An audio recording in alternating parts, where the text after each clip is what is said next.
Amy, a great year for Lochgillen and a great year for yourself, having won the Camogie Player of the Year. What were the highlights for you? I think highlights had to be again retaining our club championship in Ulster.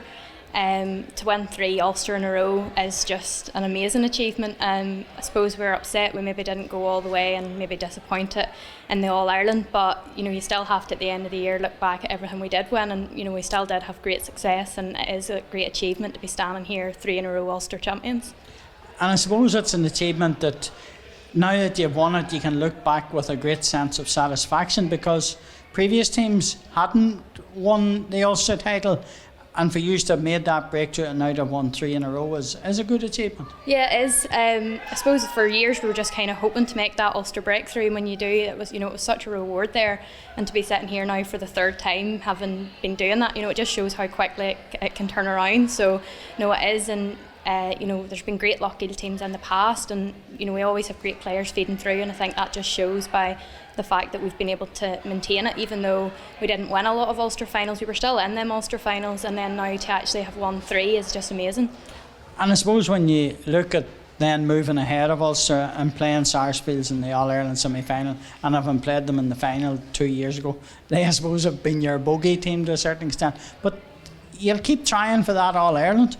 Yeah, exactly. I suppose they're a great team. They have plenty of experience too. I'm not sure how many Galway championships they've won in a row, but you just have to take your learnings from it each year. It was the same thing in Ulster. We got beat by Slaughtneil, another great team, for how many years, so we learnt something from every one of them matches. So I hope it's the same thing with Sarsfields, that we learn something, and it would be great to be able for that team to go on and win in All-Ireland. I think all the girls deserve it for all the hard work and everything they put in. And just give us an indication of that hard work. What's involved in training for the Antrim Championship and the Ulster and then the All-Ireland?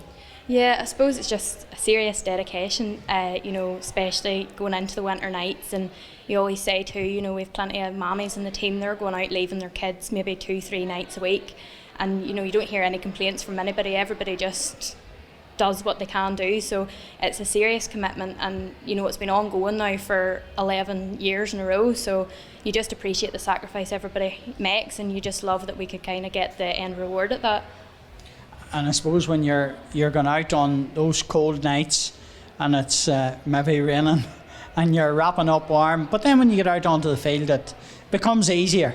Yeah, that's it, and it's just team mentality, and you're joking about it again with the players you've played with since you were little, so it is worth it. And our club's great. We go in then and we have warm food in the evenings after, so all the parents volunteer and come down and service, so it's just a real community thing, and you appreciate all the volunteers and all the work everybody else puts in too. And you'll be looking forward to repeating eat, sleep, play camogie on repeat. Yes, exactly. Hopefully, and then hopefully you get the reward from that as well.